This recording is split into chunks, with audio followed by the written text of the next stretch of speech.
welcome back to the channel. I'm Stacy and you're watching Pop Culture Time Machine, where we hit rewind and relive the legendary, the cringy, and the unforgettable moments that happened this very week, way back when. All right, let's kick it off with Bob Dylan's Bringing It All Back Home, which was released on March 22nd, 1965, and is one of the most important turning points in pop culture, not just in music, but in how popular art could think, speak, and rebel. Before this album, folk music was seen as serious, political, acoustic, while rock was commercial, electric, and disposable. Side A were electric rock songs, side B were acoustic folk songs. This wasn't an accident, so Dylan was deliberately collapsing the wall between high minded folk and youth driven rock. That move helped legitimize rock as an art form, angered folk purists, but energized a generation, paved the way for folk rock and later singer songwriters.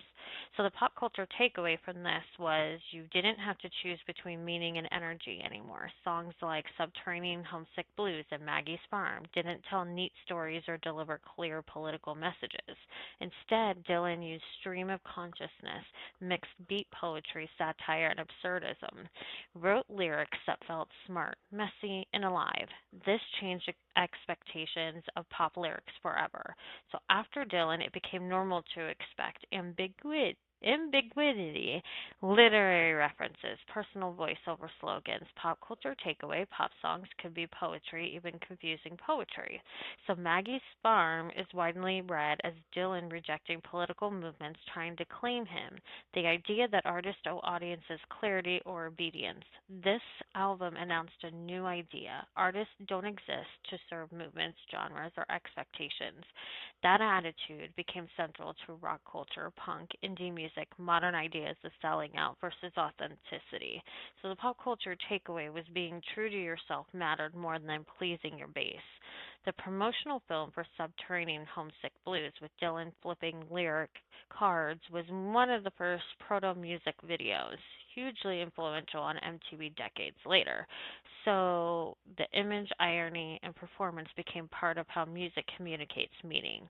Before bringing it all back home, pop music was often youth entertainment, dance oriented, disposable.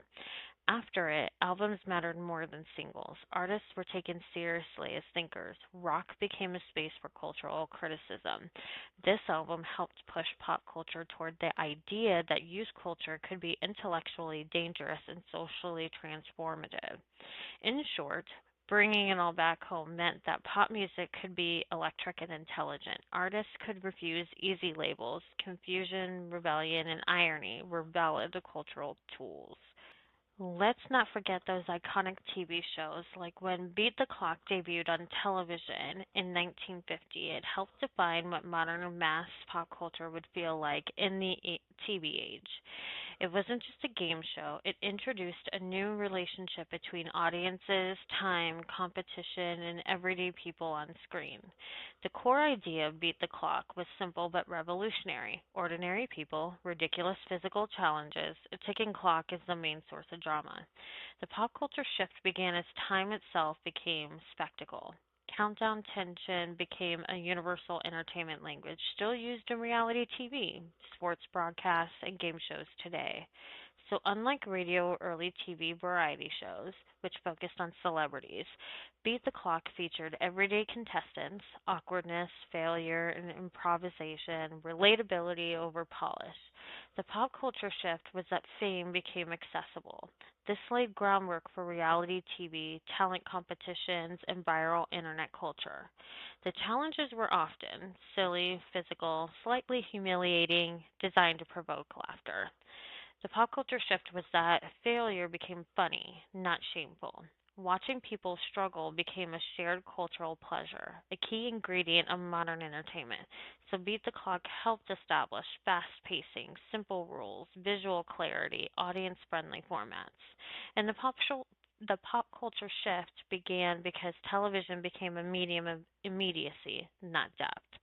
This shaped how TV would differ from film, theater, and radio. In the early Cold War era, the show emphasized ingenuity, speed, problem solving under pressure, cheerful competition.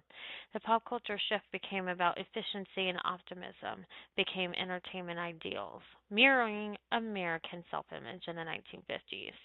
You can trace a direct line from Beat the Clock to Fear Factor, Survivor, American Ninja Warrior, countdown based challenge shows on YouTube and TikTok.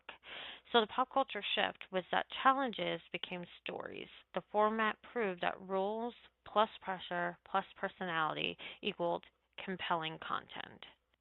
Here's your Did You Know of the Week. On March 22nd, 1936, when the Great Ziegfeld opened in Los Angeles in 1936, it represented Hollywood declaring itself the new center of spectacle, glamour, and mass pop culture. The opening wasn't just a movie premiere, it was a signal that film had overtaken theater as America's dominant fantasy machine.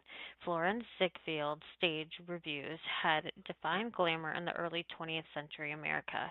By turning his life into a lavish MGM film and premiering it in LA, the pop culture shift of Broadway spectacle was absorbed, amplified, and immortalized by Hollywood.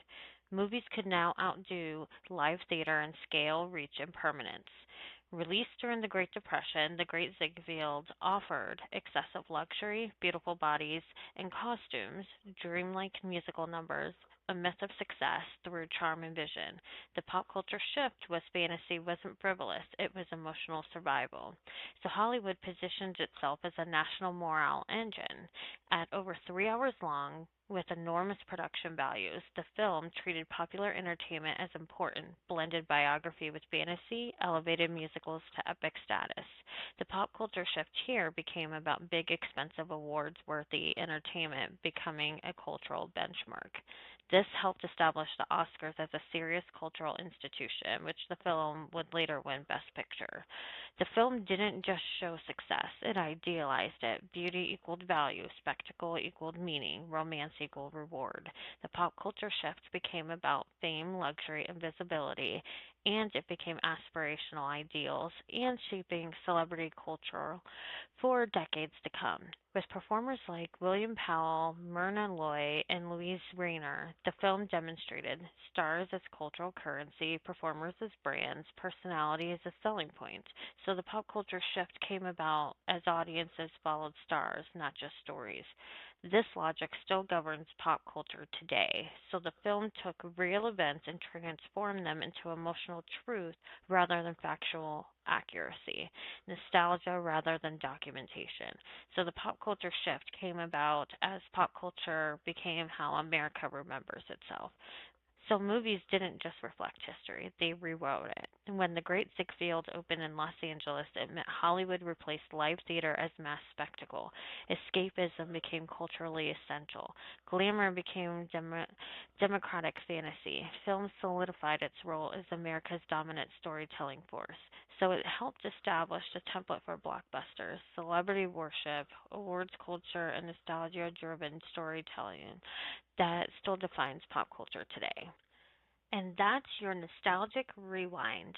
This week in pop culture history gave us everything. What's your favorite throwback moment? Let me know in the comments below. Don't forget to hit that like button, subscribe, and ring the bell so you never miss a ride in the pop culture time machine. Until next week, stay nostalgic, stay fabulous.